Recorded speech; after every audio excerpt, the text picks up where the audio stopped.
आज क्वेश्चन जो सॉल्व करने वाले हैं एक्सरसाइज 10.2 का क्वेश्चन नंबर 4।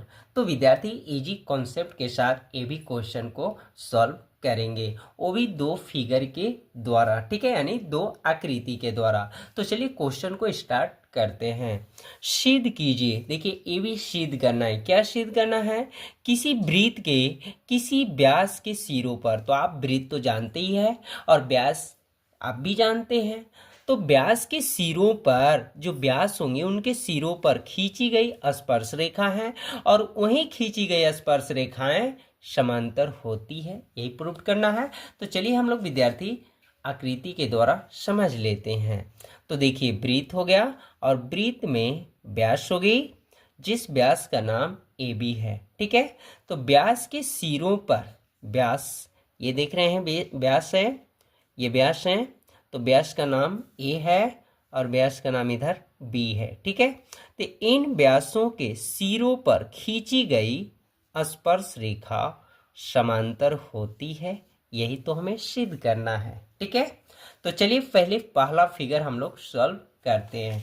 तो सबसे पहले विद्यार्थी हम बता चुके हैं कि कभी भी क्वेश्चन को सॉल्व करना हो, अगर आकृति नहीं दिया है तो उसे हम लोग क्या करते हैं, मानते हैं, यानी मानकर सॉल्व करते हैं। तो देखिए इस क्वेश्चन में कोई आकृति दिया नहीं है, ठीक है। तो सबसे पहले यहां लिखेंगे विद्यार्थी हल। हल में लिखेंगे माना। माना क्या मानेंगे? माना ए बी किसी, देखिए यहां भी किसी लिखा था, वहीं जस्ट हमने भी किसी लिखा है, तो किसी वृत्त का व्यास है। ये क्लियर हो गया विद्यार्थी, ठीक है। और यहाँ पे आपको रेड पेन यूज नहीं करना है, ठीक है, ये ध्यान देना, ठीक है। और इसके नेक्स्ट लिखेंगे विद्यार्थी जो व्यास ए वी हैं, व्यास, इसलिए हमने थोड़ा रेड पेन यूज किया ताकि आप ध्यान दें कि हमेशा आकृति नहीं दिया रहेगा तो उसे मानना है, ये चीज़ को ध्यान देना, ठीक है। व्यास ए बी के सिरों पर, व्यास ए बी के सिरों पर, यानी बहुवचन है, यानी व्यास के बिंदु 1 और 2 हैं, ठीक है, इसलिए सिरों पर, व्यास के सिरों पर ए और बी जो है स्पर्श बिंदु है। ए और बी किस रूपों में शामिल है? स्पर्श बिंदु है, क्योंकि स्पर्श रेखा गुजरी है, ठीक है। स्पर्श बिंदु है जो स्पर्श रेखाएं पी क्यू और आर एस है। इतना क्लियर हो गया विद्यार्थी। अब नेक्स्ट क्या करना है विद्यार्थी, हमें सिद्ध करना है। क्या सिद्ध करना है बताइए? तो विद्यार्थी हम लोग लिखेंगे सिद्ध करना है। खींची गई स्पर्श रेखाएं समांतर होती है, तो स्पर्श रेखाएं पी क्यू और कौन है? R S. तो पी क्यू और समांतर का चिन्ह जानते ही हैं, और आर एस, यानी ये स्पर्श रेखाएं हैं जो समांतर होती है, यही हमें हल करना है, ठीक है। तो विद्यार्थी हम जानते हैं वृत्त के, हम जानते हैं वृत्त के किसी बिंदु पर स्पर्श रेखा स्पर्श बिंदु से जाने वाली त्रिज्याएं क्या होती है? लंब होती है, अर्थात 90 डिग्री होती है, ठीक है। और ये चीज एक ध्यान भी रखना विद्यार्थी कि कभी भी कोई भी समांतर से स्पर्श बिंदु यानी जो लंब होगी वह आपका कोण जो है एकांतर कोण में भी हो जाता है। यानी एकांतर कोण का मतलब ये कोण इस कोण के क्या हो जाएगा? बराबर हो जाएगा, ठीक है। तो यहां पर हम लोग लिखेंगे चूंकि वृत्त के, थोड़ा ऊपर कर लेते हैं, वृत्त के किसी बिंदु पर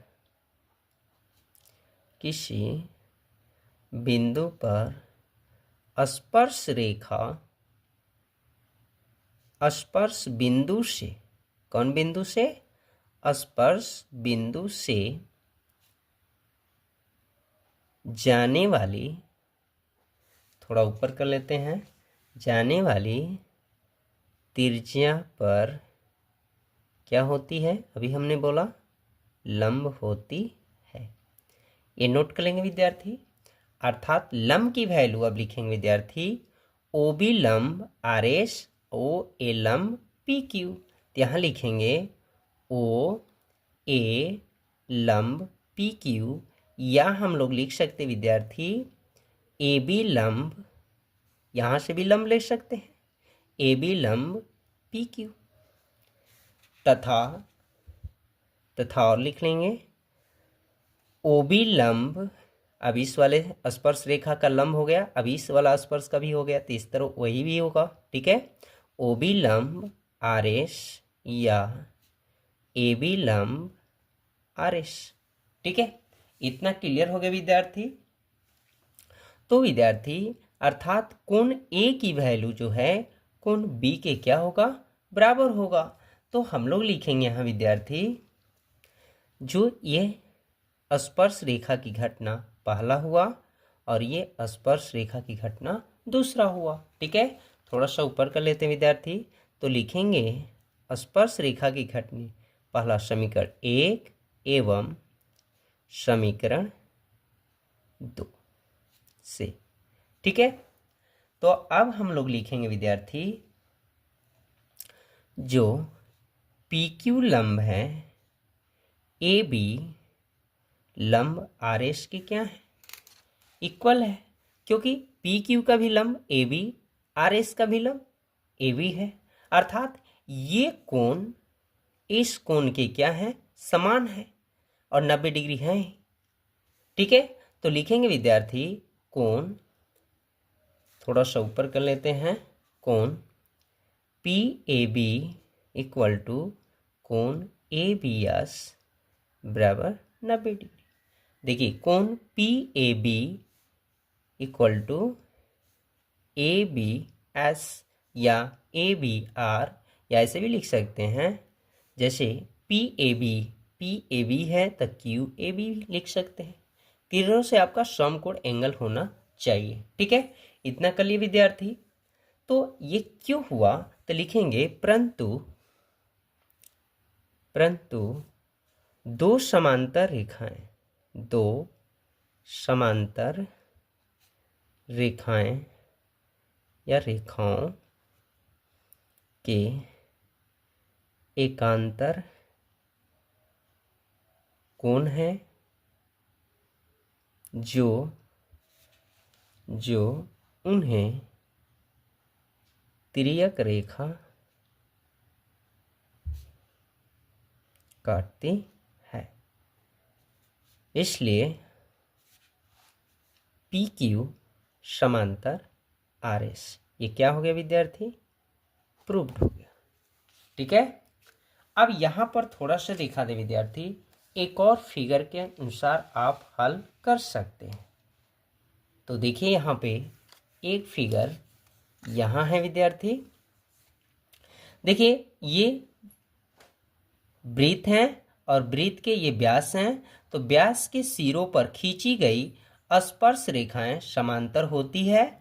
तो यहाँ पर हम लोग जो सिद्ध करना है जो लिखे हैं पी क्यू समांतर आर एस, तो यानी जो यहाँ पर विद्यार्थी जो पी क्यू समांतर था, पी क्यू जो स्पर्श रेखा था, यहाँ पर स्पर्श रेखा एल लिख लेंगे और नीचे वाला का स्पर्श रेखा आर एस था, तो इसका स्पर्श रेखा एम लिख लेंगे, यानी एल समांतर एम भी से सॉल्व कर लेंगे विद्यार्थी। ठीक है, सारा नेम यही अंकित करना है। इसके बाद यहाँ पर जो नेम चेंज हो गया है विद्यार्थी, उस तरह आप इसको भी चेंज कर लेंगे। ठीक है, तो इस तरह से ये क्वेश्चन सॉल्व हो जाएगा विद्यार्थी। एक चीज यहाँ ध्यान देना, यहाँ पर हम बोलते हैं विद्यार्थी, देखिए थोड़ा सा इधर कर लेते हैं,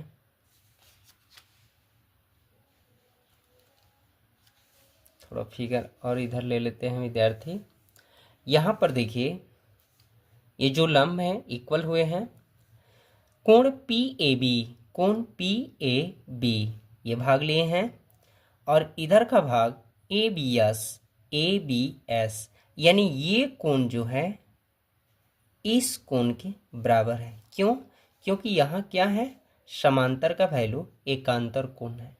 ठीक है, तो एकांतर कोण जो होता है जस्ट उसके उल्टे भाग होता है। अर्थात विद्यार्थी हम यहाँ समझ सकते हैं, देखिए यहाँ पर मान लीजिए एक आयत भाग हो गया, इसमें देखिए ये एकांतर कोण हो गए। ठीक है, तो ये कोण जो डिग्री का बनेगा वो स्वयं ये नहीं बनेगा, सीधा ये उल्टा भाग होता है एकांतर का।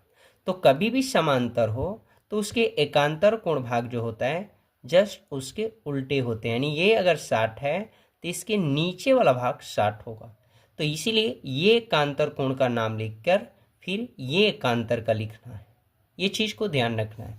तो जस्ट यहाँ पर फिगर ऐसे ही करके आपको समझाया गया है। देखिए इधर से एकांतर कोण का भाग, इधर से देखिए यहाँ भी ये समझ सकते